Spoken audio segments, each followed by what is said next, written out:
y santo. Y entonces la mesa del Señor es especial. Vengo a la mesa del Señor con tanta frecuencia como puedo. Y con mucha frecuencia en mi propia vida tomo las cosas más comunes en mi mano y en mi corazón se vuelven símbolos del cuerpo y la sangre de Jesucristo. Y sin embargo, conforme pienso en esto, hay muchos cristianos quienes rara vez o nunca vienen a la mesa del Señor, así como hay muchos que nunca son obedientes en el bautismo.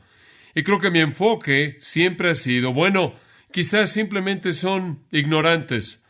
No entienden la importancia de la mesa del Señor o no entienden la importancia del bautismo. No saben lo que es dar un testimonio público en obediencia al acto del bautismo. No saben lo que es tener comunión con Jesucristo y el cuerpo y celebrar la cruz. Simplemente son ignorantes. Y creo que también me he dicho a mí mismo, quizás simplemente son desobedientes, quizás simplemente están actuando carnalmente. Pero después, últimamente, he estado pensando en algo más, y este es el mensaje que le quiero compartir esta mañana. Últimamente he estado pensando en que si alguien no tiene deseo de dar testimonio en el bautismo, y si alguien no tiene comunión en la mesa del Señor, quizás no es que es un cristiano débil, quizás es que no es cristiano en absoluto. Podrían pensar que lo son, pero no lo son. ¿Qué hay acerca de usted? ¿Es usted un cristiano? Dice usted, bueno, soy cristiano. Yo creo. Yo tomé una decisión por Cristo y créame, hay muchas personas que apuntan al pasado para verificar el cristianismo o para verificar la salvación y la Biblia nunca apunta al pasado. La Biblia nunca habla de una decisión en el pasado. ¿Realmente es usted cristiano? Dice usted, bueno, yo vine a Jesús, yo invité a Jesús a mi vida. ¿Es eso suficiente? Permítame mostrarle algo. Todos sabemos que 1 Corintios capítulo 11 habla de la comunión. Permítame recordarle brevemente lo que dice. 1 Corintios capítulo 11 en el versículo 27. De manera que el que comiere de este pan y bebiere de esta copa del Señor indignamente, será culpado del cuerpo y de la sangre del Señor. Ahora eso es bastante fuerte. Le voy a decir una cosa. ¿Sabe lo que es peor que nunca venir a la mesa del Señor? Venir a la mesa del Señor cuando usted no merece estar ahí. Eso es peor. Porque hacer eso es comer y beber indignamente y ser culpado del cuerpo y de la sangre del Señor. Y entonces el versículo 28 dice, por tanto, cada uno de vosotros examínese a sí mismo y coma así del pan y beba de la copa, porque el que come y bebe indignamente come y bebe juicio para sí. Es muy serio venir a la mesa del Señor. Es serio el hecho de que un creyente venga a la mesa del Señor mientras que está entreteniendo el pecado en su vida. Es serio que un cristiano venga a la mesa del Señor cuando no se arrepiente de todo y desea sobre cualquier otra cosa la justicia y la santidad y se vuelve de cualquier pecado conocido. Es serio. Pero lo que es inclusive más serio es venir a la mesa del Señor y beber indignamente porque usted no es cristiano en absoluto. Pablo llama a examinarnos en otro pasaje y quiero que observe esto. Está en el último capítulo de 2 de Corintios, capítulo 13, versículo 5, y quiero que observe lo que dice. 2 de Corintios 13, 5, solo la primera oración. Examinaos a vosotros mismos si estáis en la fe. Pruébelo. Eso es lo que está diciendo. Pruébense ustedes mismos. Usted le dice a alguien, ¿es usted cristiano? Sí. ¿En qué se basa eso? Bueno, hace tantos años atrás tomé una decisión. Eso no significa nada. La Biblia nunca verifica la salvación de alguien en base al pasado. Siempre es en base al presente. Y si usted no tiene la prueba evidente de la salvación real en su vida ahora, hay una posibilidad muy real de que usted no es cristiano en absoluto, sin importar lo que sucedió en el pasado. Así que examínese usted mismo para ver si usted está en la fe. Pruébese a sí mismo. Dice usted, John, ¿cómo hago eso? ¿Cómo sé si realmente soy cristiano? Yo creo. Quizás inclusive fue bautizado. Voy a la iglesia. Yo creo que soy cristiano. Acompáñeme a Mateo capítulo 5 y descubrámoslo. Cuando Jesús había llegado a la escena, los judíos ya habían decidido en qué consistía el vivir de manera correcta. Ya habían diseñado su propio código. Ya habían desarrollado su propio sistema. Y ellos habían establecido de manera precisa lo que era ser santo y todo era externo. Todo era justicia personal y obras. Y Jesús vino y despedazó eso, y Él dijo, quiero darles un nuevo estándar para vivir. Quiero darles un nuevo criterio mediante el cual evalúen si son redimidos o no. Quiero decirle cómo un ciudadano del reino realmente vive. ¿Quiere probarse a sí mismo? Aquí está la prueba. Usted tome su vida y deje que el Espíritu de Dios la compare con los hechos del Sermón del Monte, y el resultado va a ser una evaluación, y el resultado final será si usted es cristiano o no. Y aquí está el estándar. Y la clave en todo esto es una palabra. Ahora observe esto. Es la palabra justicia. Esa es la clave. Jesús está diciendo en el Sermón del Monte, si usted es un hijo del Rey, si usted realmente es convertido, si usted realmente pertenece a Dios, si usted realmente ha sido redimido, la característica de su vida será justicia. Y hay muchas personas que dicen ser cristianos, y usted observa esperando mucho tiempo para ver si hay algo de justicia en sus vidas. Alguien me dijo la semana pasada, hay una mujer en nuestra iglesia quien dice que es cristiana, y desde que ha sido cristiana ella ha estado viviendo con un hombre que no es su marido. Y 1 Corintios 6 dice, los fornicarios no heredarán el reino de los cielos. ¿Por qué? Porque ese es un estado constante de injusticia. Y la conversión se caracteriza por la justicia. Obsérvelo en el versículo 20. Este es el versículo clave del sermón entero. Capítulo 5, versículo 20. Jesús dice, porque os digo, que si vuestra justicia no fuere mayor que la de los escribas y fariseos, no entraréis en el reino de los cielos. Escuche, iban al templo diariamente, pagaban sus diezmos, ayunaban, oraban, eran fanáticos religiosos, por así decirlo. Y él dice, no me importa nada de eso, a menos de que su justicia, este es el requisito mínimo, exceda eso, no entraréis en mi reino. Como puede ver, la justicia es el sine qua non. La justicia es el meollo. La justicia es aquello que nos aparta como convertidos. Y la justicia es simplemente una palabra larga para vivir de manera correcta. Vivir bajo los estándares de Dios, vivir a la luz de la definición de Dios. En 2 Timoteo capítulo 2, versículo 19 dice, el Señor conoce a los que son suyos. ¿Y quiénes son? Son aquellos que invocan el nombre de Cristo y se apartan de iniquidad. En Tito capítulo 1, en el versículo 16, él dice, algunos profesan conocer a Dios, pero en sus obras lo niegan, porque son abominables y desobedientes. En otras palabras, la profesión no significa nada a menos de que haya obediencia ahí, a menos de que haya justicia, a menos de que haya santidad, a menos de que haya un apartarse de la iniquidad. Dios tiene todo derecho de esperar eso. Y oí a una persona decir el otro día, y él estaba predicando, y él dijo, ¿no es maravilloso que usted puede venir a Jesucristo y no tiene que cambiar nada por fuera o por dentro? Esa es una mentira que viene del infierno. Más vale que haya una transformación. En 2 Corintios 5:17 es resumido. Si alguno está en Cristo, ¿es una qué? Nueva criatura es, las cosas viejas pasaron, y aquí todas son hechas nuevas. Primera de Juan, capítulo 1, versículo 9, dice, los cristianos constantemente están confesando sus pecados. Ser justo en ese sentido, justicia práctica, no significa que usted nunca peca. Significa que usted enfrenta su pecado cuando lo hace, lo confiesa y se vuelve del pecado y se arrepiente del mismo y lo menosprecia y lo odia. Usted no lo ama. Significa en el capítulo 2, Juan dice, si realmente me aman, van a guardar mis mandamientos. En esto sabemos que le conocemos cuando hacemos lo que Él nos manda. Además, en el capítulo 2, Él dice, un verdadero creyente será el que ama a su hermano, el que odia, el que aborrece a su hermano está en tinieblas aún ahora. Además, Él dice, si alguno ama al mundo, el amor del Padre no está en él. Y Santiago lo dijo de esta manera, ¿no sabéis que la amistad con el mundo es enemistad contra Dios?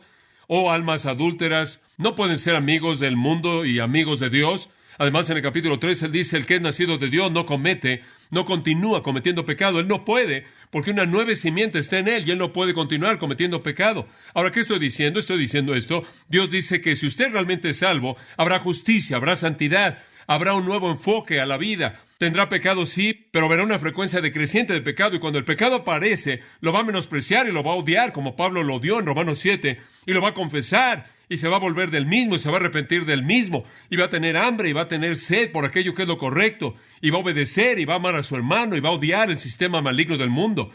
Así es, si usted realmente es salvo, usted no puede decir, bueno, soy cristiano, y puede continuar bailando un vals por el mismo camino antiguo en el que he estado. Pruébelo.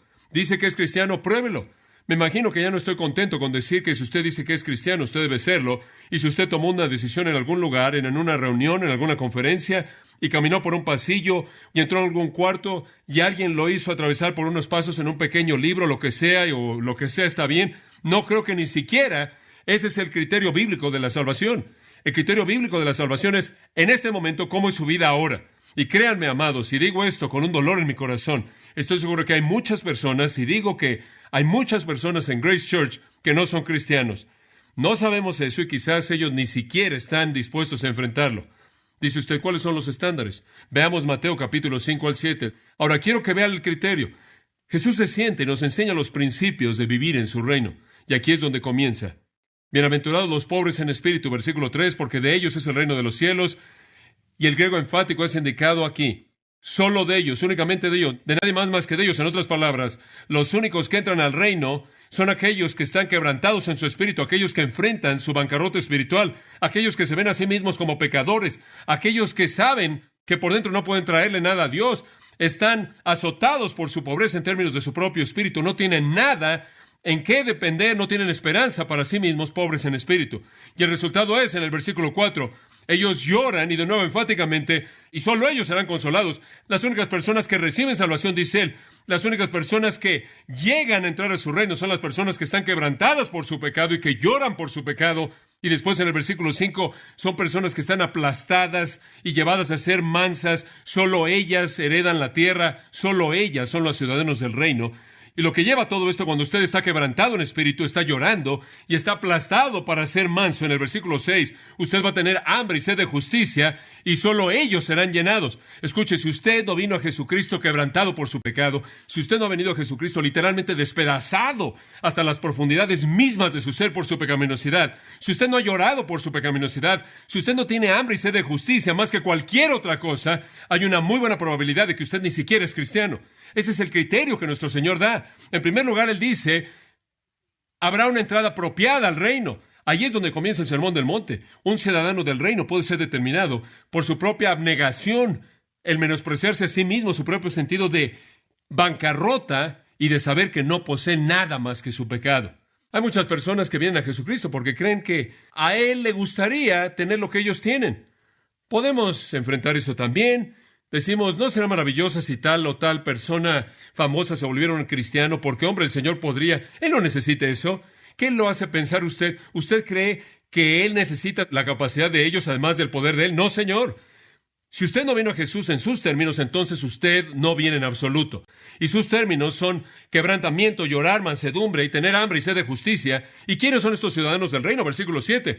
Son los misericordiosos, son los puros de corazón, son los pacificadores, son los perseguidos, son los que son menospreciados. ¿Y quiere saber una cosa? Si usted viene a Jesucristo quebrantado, contrito, llorando, teniendo hambre y sed de justicia, y por cierto, esa es la única manera en la que usted puede venir. No creo que nadie es un cristiano si no se arrepiente de su pecado. Usted pudo haber tomado una decisión hace años atrás. Esa no fue su salvación si no involucró esto.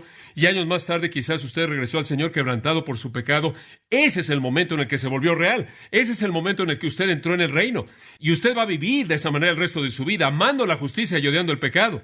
Una de las características de un cristiano es que cuando peca, menosprecia eso. Lo odia, no es lo que quiere. Es el pecado en él. Es el pecado en él lo que hace eso y lo odia. Y cuando usted viene en esos términos, el Señor lo hace misericordioso, lo hace puro de corazón y un pacificador. Y usted trata de vivir así en el mundo y nunca podrán soportarlo usted. Y entonces, ¿qué sucede? En el versículo 10, es perseguido. Versículo 11, es calumniado. Usted enfrenta todo tipo de cosas.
your presence, time moves slow. Touch my soul.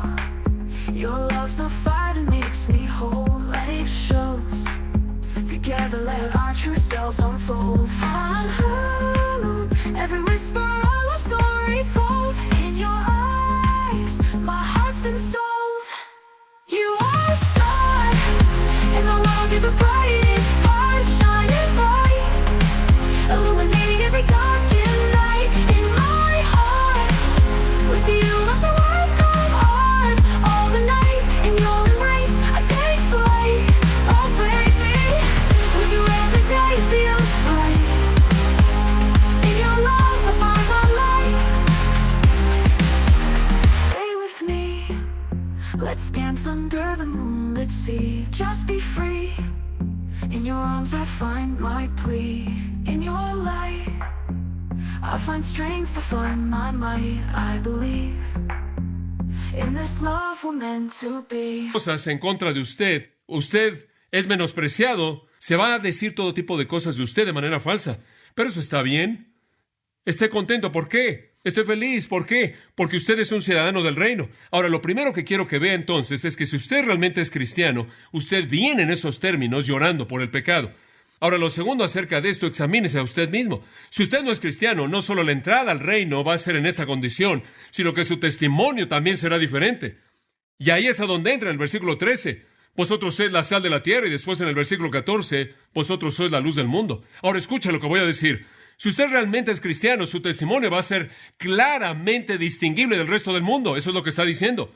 Como puede ver, el mundo es como carne que está en estado de putrefacción. Está pudriéndose. Y usted sabe que la sal es un preservador.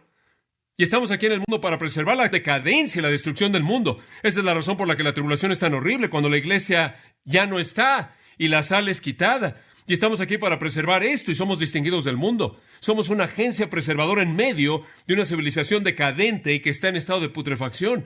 Y debemos ser una luz que está colocada en un monte y debemos ser sal que tiene sabor. En otras palabras, él está diciendo, no solo si tú eres cristiano, vienes por el camino correcto, sino que vas a tener un testimonio que es distinguible, que es identificable de manera clara del resto del mundo. ¿Qué acerca de su testimonio? ¿Es muy evidente a la gente que le rodea que usted es diferente o hace lo que todo mundo hace? ¿Está en el flujo de la vida con el resto de la gente? Cuando usted se volvió un cristiano, ¿cambió las cosas en su vida? Si no fue así, entonces no pasó nada. No pasó. Nuestro Señor avanza. Él dice otra cosa que caracteriza a alguien como su hijo del reino, y es la obediencia. Versículo 17. No penséis que he venido para abrogar la ley. ¿Piensan que he venido a hacer un lado a los profetas? No, sino a cumplirlos. De hecho, ni una jota ni una tilde pasará de la ley. Y os digo que cualquiera que quebrante el más pequeño de estos mandamientos, y así enseña a los hombres, muy pequeño será llamado en el reino de los cielos. Pero el que los haga y los enseñe, él mismo será llamado grande en el reino de los cielos. Y entonces él procede a decir que su justicia más vale que exceda la de los escribas y los fariseos. El punto es este. Si usted verdaderamente es salvo, será obediente. Será obediente. Habrá actos de obediencia. La ley de Dios será algo que usted anhela. De nuevo, Romanos 7. Pablo anhelaba hacer la ley de Dios. Él tenía hambre de la ley de Dios. Él se deleitaba en la ley de Dios. Él amaba la ley de Dios. Aunque el pecado siempre estaba jalándolo a él. Entonces, examínese a usted mismo. ¿Realmente es salvo? ¿Entró llorando por su pecado? ¿Entró quebrantado por su corazón maligno? Examínese a usted mismo. De manera evidente, ¿se puede identificar como diferente del resto del mundo? Examínese a sí mismo. ¿Está obedeciendo a Dios? ¿Es la gran hambre de su corazón hacer lo que es la voluntad de Él? Y Él da un paso más hacia adelante. Si usted realmente se ha convertido, va a pensar de manera diferente. Eso es correcto. Él habla de pensar de manera correcta en el versículo 21 y en adelante. Como puede ver, los judíos hacían lo de afuera. Ellos simplemente no podían hacerlo de adentro. Y entonces el Señor les dice, han oído que no deben matar, y el que mate estará en peligro de juicio. Pero Él les dice, quiero dar un paso más hacia adelante y llevarlo adentro y decir que ni siquiera deben tener malos pensamientos en su corazón en contra de alguien. En otras palabras, un hijo de mi reino no es alguien quien no asesina. Es alguien que por dentro en su corazón no desea lastimar a nadie y Él empuja todo hacia adentro. Si usted realmente es un hijo del reino, usted va a tener un corazón diferente. Ezequiel 36, el Señor dice, cuando son redimidos, Él quita el corazón de piedra, el corazón de obstinación, y Él coloca un corazón de carne, un corazón nuevo. Y además Él dice en el versículo 27, ustedes oyeron que no deben cometer adulterio, pero permítanme llevarlo hacia adentro, ni siquiera quieren desear hacerlo. No deben ver a alguien de esa manera, no deben pensar en ese pensamiento. En otras palabras, un ciudadano del reino es diferente. Y cuando alguien dice, bueno, soy cristiano, simplemente tengo problemas en esa área, y ellos continúan siendo un adúltero, continúan siendo un fornicario, o continúan siendo un homosexual, o continúan en algún tipo de cosa así, siempre voy a 1 Corintios 6 y digo, ese tipo de personas no heredarán el reino de los cielos. Usted no vino a Cristo en sus términos, vino en los suyos, y eso no es suficiente. Hasta que esté quebrantado y despedazado por esas cosas, hasta que usted llore y entra arrastrándose a su reino llorando por justicia, usted nunca conocerá lo que es la verdadera redención. Además de pensar de manera correcta, él dice, si realmente eres un hijo del reino, vas a tener las palabras correctas. No solo pensar de manera correcta, sino hablar de manera correcta. Y en el versículo 33 él habla de eso.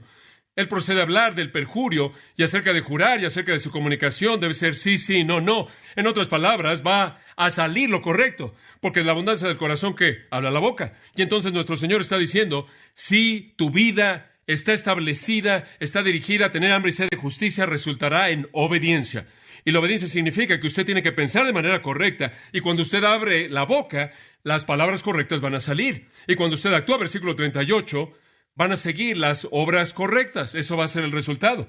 Usted no se va a vengar, sino que más bien va a ser amable, y si alguien le pide 1, le va a dar 2, y en el versículo 43 va a amar a su prójimo, y después más adelante, inclusive va a amar a su enemigo, inclusive va a amar a los publicanos.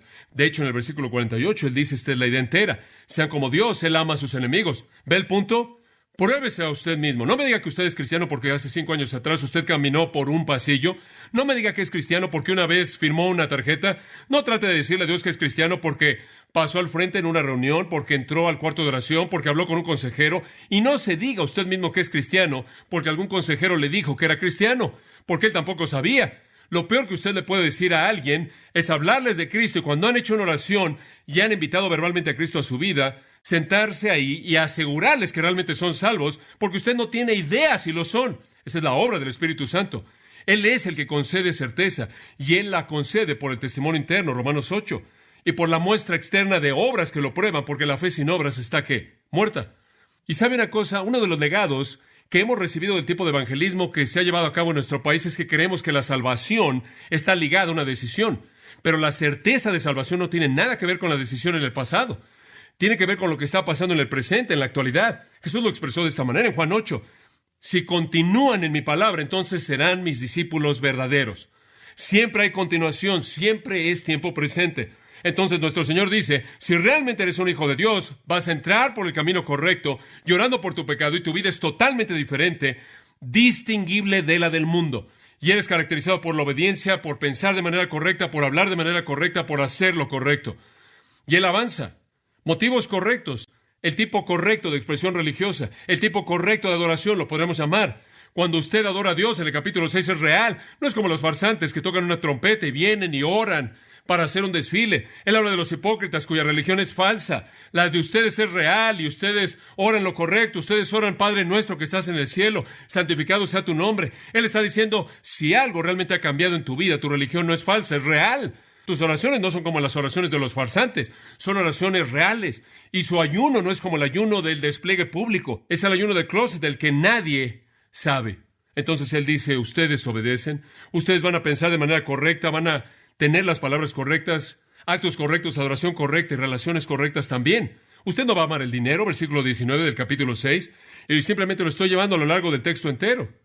Él dice, no se van a hacer para ustedes tesoros en la tierra. No van a atorarse en servir al dinero porque usted no puede servir a Dios y al dinero. No diga usted que es un siervo de Dios cuando su vida entera está amarrada, está enfocada en obtener dinero. Ambos, esas dos metas son incompatibles. Usted está tratando de ser un amigo del mundo y un amigo de Dios y usted no puede. Si usted es un amigo del mundo, usted es el enemigo de Dios. Si usted ama al mundo, el amor del Padre no está en usted. Él está diciendo, los ciudadanos de mi reino tienen una relación correcta con el dinero. Después, en el versículo 25 al 34, él dice en el capítulo 6, ellos tienen una relación correcta con las cosas materiales. No siempre están preocupados por lo que van a vestir, por lo que van a comer o dónde van a dormir, porque ellos saben que Dios va a encargarse de eso. Dios se encarga de todo eso. Versículo 31. ¿Por qué van a estar afanados diciendo qué comeremos o qué beberemos o qué vestiremos? Eso es lo que los paganos, los gentiles buscan. Si eres un hijo de mi reino, tú sabes que Dios Padre se encarga de eso. Y entonces tienes una relación correcta con el dinero y con las cosas materiales, e inclusive vas a tener una relación correcta con la gente, dice el capítulo 7. No vas a estar por todos lados juzgando de manera equivocada a la gente. No vas a estar por todos lados tratando de hacerte el piadoso cuando tienes problemas en tu propia vida. Entonces, como usted puede ver, el Señor realmente está estableciendo algunas cosas elementales, ¿no es cierto? Él está diciendo, ¿quieres saber si realmente eres cristiano? ¿Cómo veniste a Cristo? ¿Veniste simplemente diciendo, oye Jesús, si me puedes dar una vida feliz, la voy a aceptar? ¿Le gustaría tener una vida feliz? ¿Le gustaría tener una vida abundante? Tengo un plan maravilloso para tu vida. ¿Quieres saber una cosa? Dios tiene un plan terrible, horrendo, para su vida fuera de Cristo, y usted solo viene a Él en sus términos, no los suyos. Entonces, usted viene quebrantado, contrito, despedazado por su pecaminosidad, y Él lo cambia inmediatamente y le da un nuevo corazón, y usted es diferente. Usted se convierte en la sal y en la luz, y está en un monte y el mundo lo puede ver, y entonces se puede distinguir si realmente usted es cristiano, y su vida se caracteriza por un hambre de justicia, lo cual significa que usted va a querer obedecer más que cualquier otra cosa. Y eso va a resultar en pensar de manera correcta y hablar de manera correcta y actuar de manera correcta y tener un tipo de adoración correcta y un tipo de relaciones correctas. Y sabe una cosa, inmediatamente alguien va a decir, bueno, ¿quién puede llegar a vivir así? Muy bien, me da gusto que usted llegó a ese punto, porque no puede. ¿Quiere saber una cosa? Todo eso es imposible. Se lo puedo ilustrar al ver Mateo 19. Mateo 19, versículo 23. Jesús le acaba de hablar al joven rico. Le dijo que vendiera todo lo que tenía, se lo diera a los pobres y después viniera y lo siguiera. Y el rico amó su dinero más de lo que él amó a Jesús, y entonces él tomó su dinero y se fue. Ahora observe lo que Jesús dice. De cierto os digo que un hombre rico difícilmente entrará al reino de los cielos. Y de nuevo os vuelvo a decir, ahora escuche esta afirmación. Es más fácil que un camello entre por el ojo de una aguja que un hombre entre al reino de Dios. Ahora, permítame hacerle una pregunta. ¿Puede un camello entrar al ojo de una aguja? Dice usted, bueno, no entiendes.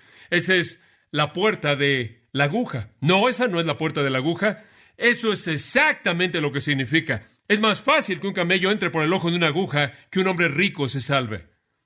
Dice usted, eso es imposible. Eso es exactamente lo que el Señor quería que usted concluyera. Versículo 25. Cuando los discípulos lo oyeron, estaban excesivamente sorprendidos. Ahora, si él hubiera estado hablando de una puerta de la aguja, ellos no habrían estado sorprendidos y ellos dijeron, ¿quién entonces puede ser salvo?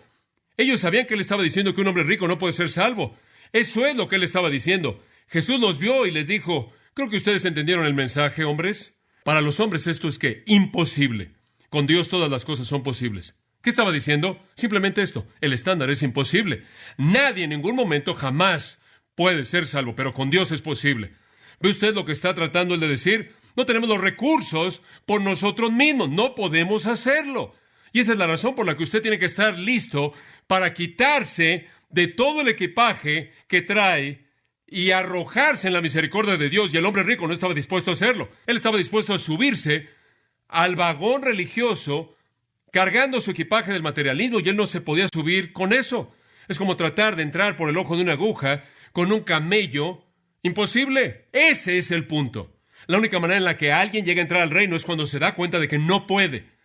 Y se despoja de todo hasta quedar desnudo. Y regresa a Mateo 5:3, quebrantado en espíritu y llorando y teniendo hambre y sed de justicia, lo cual es absolutamente imposible que él llegue a alcanzarlo. Dice usted, bueno, pero la mayoría de la gente no quiere cumplir con esas condiciones. Tiene razón. La mayoría de la gente quiere irse al cielo a su manera. Y quieren irse con todas sus cosas. Son como un hombre que se fue a un viaje con 4 bolsas.